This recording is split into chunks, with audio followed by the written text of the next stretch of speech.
So hello watcher welcome channel beast watcher finally लेके आ चुके हैं आप लोगों के लिए वन पीस का एपिसोड नंबर 1148 जो कि होने वाला है काफी ज्यादा कमाल का। एंड हाल ही में आई है न्यूज जहां पे बताया गया है कि वन पीस को अब सीजनल एनीमे बनाया जाएगा, जहां पे ये दिसंबर तक शायद ब्रेक पे चला जाए एंड देन उसको शायद ये हमें अप्रैल में दोबारा देखने को मिले अगले साल तक के लिए। हम लोग एंजॉय करते हैं इस एनीमे को। जिसने भी पिछला एपिसोड नहीं देखा है लिंक डिस्क्रिप्शन में जाके चेकआउट करिए एंड बाकी अदर एनिमेस के लिए प्लीज विजिट करिए चैनल पे एंड वीडियो को लाइक करिए, चैनल को सब्सक्राइब करिए ऐसे ही अमेजिंग कंटेंट्स के लिए। पिछला एपिसोड जिसने देखा था बहुत तगड़ा खुलासा हो गया था, तो वो जाके पिछला एपिसोड जरूर देख लेना, जहां पे बात करें इस एपिसोड के स्टार्टिंग में। इस एपिसोड का टाइटल आता है जो कि होता है the lost history Joy boy the first pirate, जिसके तुरंत बाद हम लोग को नेवी हेडक्वार्टर्स दिखाया जाता है, जहां पे मरीन्स वाले जो है बहुत ज्यादा ही सरप्राइज होते हैं कि पूरा वर्ल्ड सिंक कर जाएगा। हमें उसके बाद यहाँ पे मॉक टाउन भी दिखाया जाता है एंड इन सारे बेवड़ों को लग रहा होता है कि कहाँ वेगापंक मजाक कर रहा है और खुद की मौत का लग रहा है एडवांटेज उठाना चाहता है और वर्ल्ड को पूरे कंफ्यूजन में डालना चाहता है। जहाँ पे ये लोग यही बात कर रहे होते हैं, अरे दुनिया पानी में कैसे डूब सकती है भाई, और ये लोग ये बोल के ठराके मार के हंस रहे होते हैं। जिसके बाद हम लोग को वाटर 7 दिखाया जाता है, जहाँ पे हमको पॉली दिखाया जाता है जो कि बोलता तो है कि शायद हाँ धीरे धीरे साल 10 साल जो कंट्री है थोड़ी थोड़ी सिंक तो कर रही होगी, लेकिन वो ये मानने को तैयार नहीं होता है कि पूरी दुनिया जो है पानी में डूब जाएगी। जिसके बाद हम लोग को जो है under water prison impale down दिखाया जाता है, जहाँ पे हमको डू फ्लेमिंगो दिखाया जाता है जो कि बोलता है तो अच्छी बात है भाई, ये पूरा का पूरा प्रिजन ही डूब जाए तो, जहाँ पे पूरा का पूरा जो प्रिजन है वो एकदम पैनिक में चला जाएगा अगर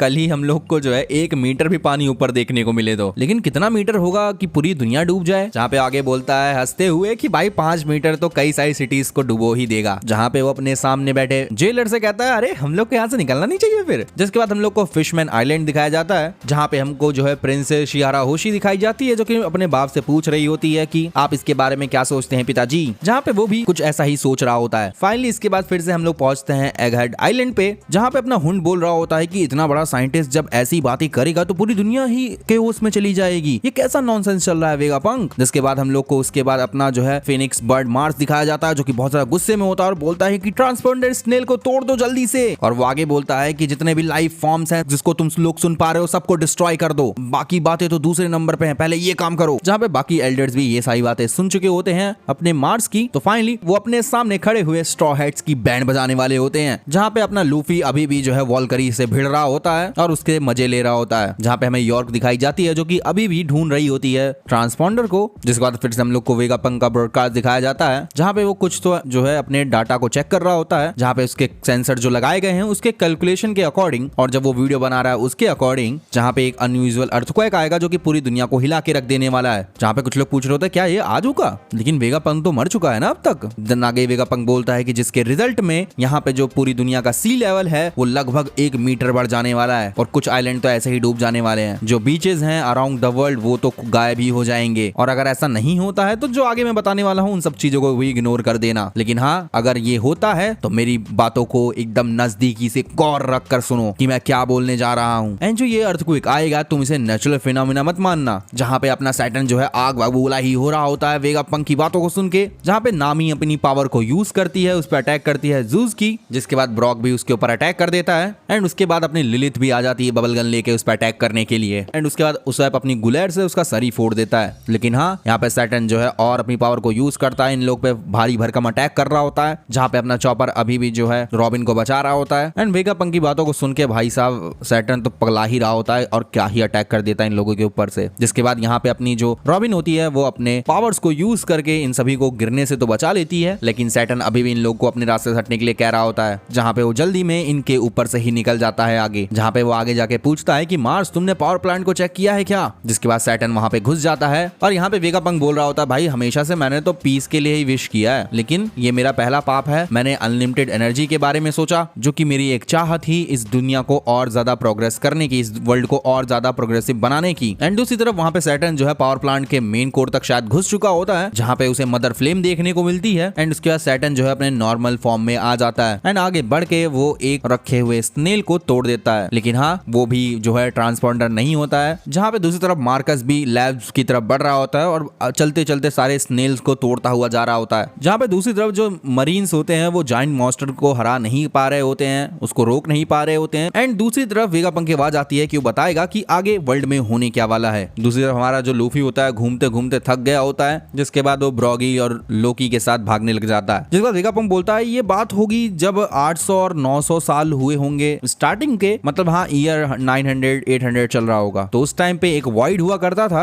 जिसको हिस्ट्री का वॉइड कहा जाता था, लेकिन हाँ उसको हिस्ट्री से हटा ही दिया गया। जहाँ पे ये बातें सुन के कई सारे जो अपर हायर के लोग होते हैं बहुत गुस्सा हो रहे होते हैं, कहते हैं इसको मारना ही नहीं है, इसकी बॉडी के टुकड़े करके कुत्तों को खिला देना चाहिए। जहाँ पे वेगापंक आगे बोलता है कि तो हमें इस चीज को जानने के लिए ना हमें एक लेटर को पढ़ना पड़ेगा जो कि पास्ट से है एंड उसको जो है फोनेग्लिफ कहते हैं। जिसके बाद हम लोग को जो है ईस्ट ब्लू ऑरेंज टाउन दिखाया जाता है जहाँ पे लोगों की आम मरा की जिंदगी चल रही होती है। जहाँ पे वेगापंक आगे बताता है कि लेकिन जो फोनेग्लिफ है उसको पढ़ना ना यहाँ पे स्ट्रिक्टली प्रोहिबिटेड है वर्ल्ड गवर्नमेंट के द्वारा, लेकिन हाँ मैं गवर्नमेंट साइंटिस्ट था तो इसीलिए मैं उसको पढ़ पाया या फिर मेरे हाथ वो लग पाया और ये मेरा दूसरा पाप था। जहाँ पे हमें नामी का वही पूरा ग्रुप दिखाया जाता है जो कि सही सलामत होता है, लेकिन आगे वेगापंक बोलता है कि उसने कई सारी बुक्स को स्टडीज की जहाँ पे बहुत सारे अच्छे खासे आर्कियोलॉजिस्ट ने उसके अंदर का डाटा बचा के रखा हुआ था, इन्फॉर्मेशन जोड़ रखी होती है जिसके अंदर फोनोग्लिफ के बारे में कई सारी इन्फॉर्मेशन होती है। तो हाँ इसीलिए उसने जो रिसर्च होती है उसको जितना हो सके उतना आगे तक ढकेला और इस बात का वेगापंक को थोड़ा सा भी रिग्रेट नहीं है। जिसके बाद हमें जो है दिखाया जाता है जो कि कहीं पे जाके कोई तो एक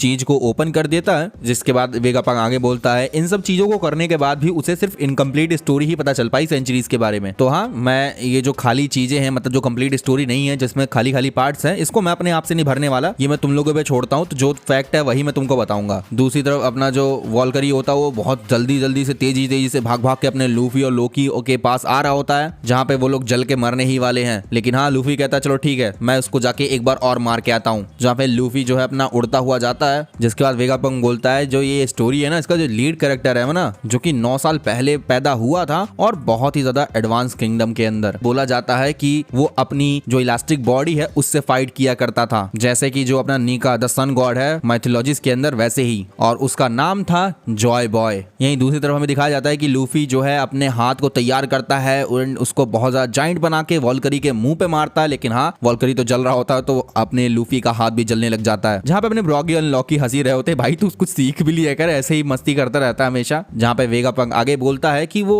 इस दुनिया का सबसे पहला इंसान था समुद्र के अंदर जिसको पायरेट कहा जाता है। जिसके बाद हम लोग को यहाँ पे फ्लावर कैपिटल दिखाया जाता है जहाँ पे लोग यही सोच रहे थे जॉय बॉय उसे पायरेट क्यों कहते थे। जहाँ पे इस कंट्री के लोग यहाँ पे सरप्राइज होते हैं कि यहाँ पे बाहर का सिग्नल भी इस कंट्री के अंदर आ पा रहा है। जहाँ पे एक जो लड़की होती बताती है कि उसे ये कैसल में मिला था जो कि बहुत ज्यादा हैंडी है। जहाँ पे ये लोग यही कहते हैं कि हाँ जॉय बॉय पायरेट था लूफी की तरह। जहाँ पे वो लड़की बोलती है लूफी मैं तुमको फिर से देखना चाहती हूँ और बाकी सब भी कहते हैं हाँ हम भी। धन्यवाद से सीन कट करके हमको जो है यहाँ पे प्रिजन दिखाया जाता है नेवल ब्रांच G4 जहाँ पे जेल में बंद हुए कुछ लोग यही सोच रहे होते हैं जॉय बॉय क्या वो हमारे कैप्टन से ज्यादा ताकतवर था। जहाँ पे हमको जो है यहाँ पे डीमोलो ब्लैक दिखाया जाता है जो कि फॉर्मर फेक लूफी था एंड वो कहता है अरे यार वो मर चुका है यार तुम लोग शांत रहो। जहाँ पे उसके चेले चपाटे उसकी तारीफ ही कर रहे होते हैं और उसका बॉस जो है और ज्यादा मस्करी मार के बोलता है अरे वो तो मेरे से ज्यादा कमजोर ही रहा होगा। जिसका वेगापंक बोलता है मैंने कुछ ही फोनोग्लिफ पढ़ रखे हैं लेकिन उसके बावजूद भी मुझे जो है उसके अंदर एक ग्रेटेस्ट वॉर देखने को मिली जिसके बारे में उसके अंदर लिखा हुआ था कि जॉय बॉय ने यहाँ पे वर्ल्ड गवर्नमेंट के अगेंस्ट लड़ाई लड़ी थी। जहाँ पे वेगापंक आगे कहता है कि अगर मैं प्रिसाइसली तुम लोग को बताऊं तो वो काइंड ऑफ वर्ल्ड गवर्नमेंट के जो है मैसेंजर से लड़ा था जिसके अंदर शायद 20 जो है किंगडम्स आते होंगे और हम लोग ऐसा भी कह सकते हैं कि जॉय बॉय की जो पार्टी होगी वो बहुत ज्यादा स्ट्रांग रही होगी तभी उसके सामने इतने सारे लोग जो है इकट्ठा हुए इतनी बड़ी फोर्स बनी। लेकिन हाँ वॉर क्यों हुई थी इसका कारण हम लोग को नहीं पता है एंड उसको जो है गुड और इविल की लड़ाई से अच्छा